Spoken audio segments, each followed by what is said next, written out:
Bonjour et bienvenue dans cette nouvelle vidéo. Aujourd'hui, je vais t'aider à reconnaître si tu es sur le point d'un grand changement de vie. On va parler de signes internes et de signes externes. Avant tout, si tu es nouvelle sur ma chaîne, eh bien sache que tu peux t'abonner, comme ça tu vas recevoir une nouvelle notification dès qu'une prochaine vidéo sortira. Et en ce moment, au mois de juillet, c'est un mois spécial où je vais sortir des vidéos tous les jours, quasiment tous les jours. Donc voilà, ça t'aidera à être prévenu dès que la prochaine sortira. Et du coup, si tu me découvres, eh bien, je m'appelle Aurélia Riquebus, je suis thérapeute spirituelle et j'accompagne, je guide des femmes à comprendre ce qui se passe à l'intérieur d'elles-mêmes. Souvent, elles vont vivre des traumas, des schémas répétitifs, des blocages dans leur vie. Et moi, je vais lire l'énergie, je lis en elles comme dans un niveau vert et je vais leur montrer, je vais éclairer les zones d'ombre à l'intérieur d'elles, justement pour les aider à libérer, à mettre plus d'espace à l'intérieur d'elles-mêmes, à retirer les couches qui les empêchent de ressentir et de se connecter à qui elles sont véritablement et donc d'incarner et de se sentir plus alignées dans leur vie, de se sentir plus sereines, plus joyeuses, plus vivantes et plus vibrantes dans leur vie. Alors justement, si tu es en train de regarder cette vidéo, si tu as cliqué sur cette vidéo, peut-être que tu sens que justement il y a quelque chose qui ne va pas en ce moment, peut-être que tu n'arrives pas encore à mettre des mots, tu ressens peut-être un flottement, un entre-deux.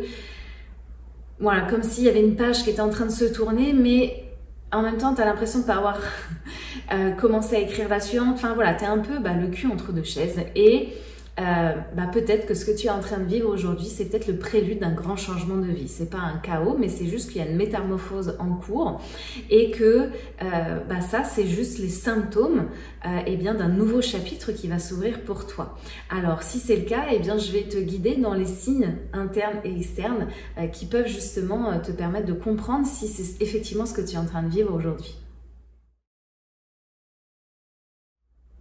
Alors justement, les signes internes, peut-être que tu te sens un peu à l'étroit dans ce que tu vis. Un peu comme si, tu sais, tu étais dans un vêtement trop serré.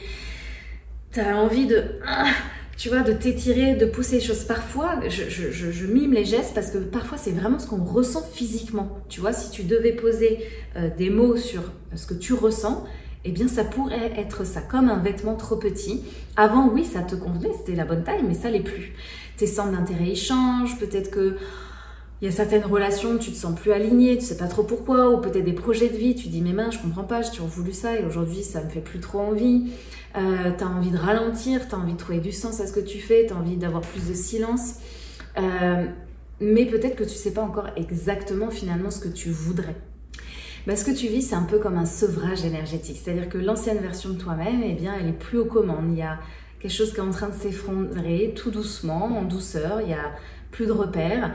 Et donc ça peut faire peur parce que rien ne remplace ce qui va s'écrouler encore. Donc c'est ce cul entre deux chaises. Il n'y a pas une nouvelle construction qui est mise en place, c'est ce flou. Et c'est justement parce que tu es dans le flou que ça va te donner l'élan aussi de reconstruire quelque chose. Mais si tu n'es pas guidé et accompagné durant ce flou, il peut durer un certain temps en fait ce flou.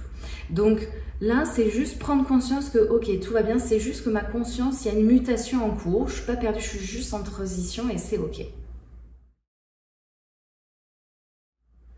Alors maintenant, il y a aussi des signes extérieurs. Il y a tout le monde autour de toi. Tu as l'impression que c'est un peu comme un miroir. De toute façon, tout ce qui est à l'intérieur et aussi à l'extérieur. Donc, ça va te montrer à l'extérieur que effectivement, c'est un miroir de ton désalignement. Donc, il y a peut-être des relations qui se distancient, où il y a des tensions.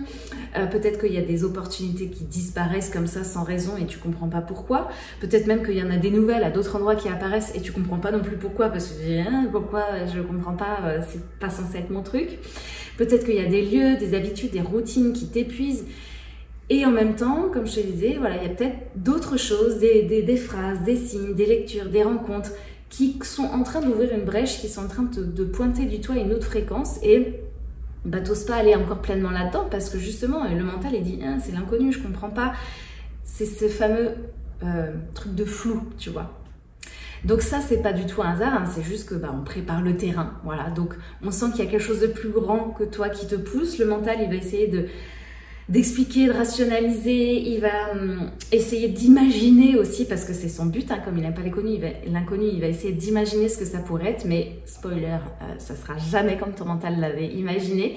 Donc, mais en même temps, ça te permet aussi quand même au mental de se préparer. C'est sa façon à lui de se préparer et de laisser faire. Il y a à laisser faire ce qui arrive, même si tu ne sais pas encore quoi, ni où, ni comment, ni pourquoi.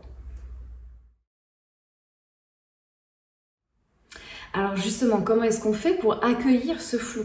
Et parce que le piège, comme je t'ai dit, il est vraiment à ce moment-là. C'est-à-dire que tu peux vite vouloir refermer le flou, tu peux vite vouloir, ah bah tiens, je vais faire finalement un nouveau projet, je vais faire ça, tu veux rechercher quelque chose de nouveau, mais ce dont tu as vraiment besoin ici, c'est justement de rester là-dedans, de rester dans l'instant présent, parce que c'est là où le mental sera moins présent et qui va laisser faire les choses telles qu'elles doivent être en fonction de ton âme, comment elle est dans ce moment. Pas de précipitation, mais vraiment être dans l'instant présent, dans la présence de ce qui est là. Donc je vais te donner des petites clés justement pour accueillir au mieux cette bascule que tu ressens à l'intérieur de toi. Alors la première clé, eh bien, c'est tout simplement de ralentir. Ralentir pour ressentir. Je sais que c'est contre-intuitif parce qu'on est dans une société qui nous pousse à toujours plus, toujours plus, toujours plus, toujours plus vite, etc. Mais ici, le vrai travail, ça va vraiment de rester en contact avec toi et avec ton corps, avec tes émotions, avec tes silences, avec tout ce qui va pas à l'intérieur de toi, mais de t'offrir de l'espace, du silence et du vide, parce que c'est vraiment là-dedans que les choses vont pouvoir, tu vois, un peu comme s'il y avait la mare qui était brassée, là, tu vois, et qu'il y a besoin là que ça se repose, que le lit de la mare, que le lit de la rivière se repose, et ça, il va falloir te donner du temps pour ralentir, de l'espace, vraiment. La deuxième chose, c'est vraiment de t'autoriser à laisser mourir ce qui n'a plus lieu d'être. Oui, ça fait mal, mais tu peux pas renaître. Tu peux pas être dans du renouveau s'il n'y a pas la place pour ce renouveau et donc s'il n'y a pas un tri qui s'est fait. Donc il va falloir laisser partir ce qui t'alourdit. Et en général, presque tu n'as rien à faire, ça se fait naturellement et spontanément. N'essaye pas de le contrôler avec ton mental. Mais si tu vois que ça s'en va, eh ben laisse-le partir. N'essaie pas de retenir en fait les gens, les projets, les rôles qui vibrent plus. Ça demande du courage, c'est pas un échec, mais il y a vraiment cette idée de laisser aller, de laisser faire et de ne pas retenir, mais pas de vouloir contrôler non plus et de vouloir, ah bah du coup je vais faire ça. Non, ça c'est du contrôle et c'est par la tête, et donc si c'est par la tête, ça sera pas le plus juste et le plus aligné avec ce que ton âme elle te demande aujourd'hui. Le troisième conseil que je te propose, bah, c'est l'écriture. Si tu savais le nombre de choses que j'ai pu libérer par l'écriture, c'est incroyable. Écris ce que tu ressens, même si c'est confus, peu importe. Hein. L'idée, c'est pas que tout soit parfait. Encore une fois, c'est juste que quand tu vas coucher les choses sur le papier, il y a une forme d'écriture automatique et intuitive qui se met en place, et souvent, au bout d'un moment, c'est ton âme qui parle. Et parfois, il y a des choses qui vont s'éclaircir. Ou tout simplement, c'est juste pour libérer tes sensations, tes intuitions, tes rêves, tes pensées, tes émotions. Bref, de faire de la place aussi et de le mettre sur le papier, ça va t'aider. Et ça va te permettre aussi de voir le chemin parcouru et ça va aussi calmer le mental. Et enfin, le quatrième conseil que je te propose, c'est tout simplement de t'entourer. De te mettre dans un espace bienveillant, avec des gens bienveillants.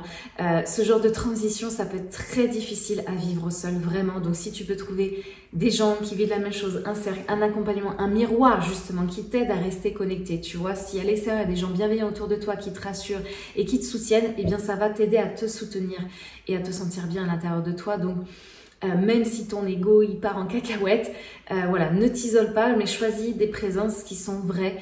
Et si tu as un doute, eh bien demande à ce qu'on t'aide à te mettre sur le chemin des personnes justement bienveillantes qui vont pouvoir te soutenir sur le chemin. Tu verras qu'elles vont venir.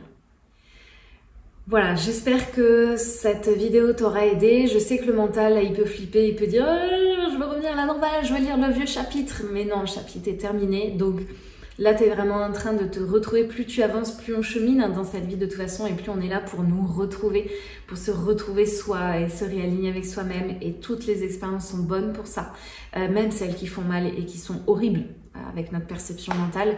Mais spirituellement, rien n'arrive par hasard. Et même si tu peux sembler perdu aujourd'hui, c'est vraiment ce qui va te donner l'élan de justement écrire ce prochain chapitre. Et peut-être que tu as besoin d'aide pour ça. Peut-être que tu es prête pour un mentorat spirituel, pour vraiment aller en profondeur là-dedans, et que tu sens que tu as besoin justement d'être guidée et soutenue dans ce processus. Mais si tu hésites encore et si tu te demandes justement si c'est le bon moment pour toi, eh bien sache que j'ai créé un guide offert, un guide PDF. Tu as le lien de téléchargement dans la description. C'est les 5 signes qui te disent que tu es prête pour ce mentorat. Tu as un quiz aussi dedans pour le savoir.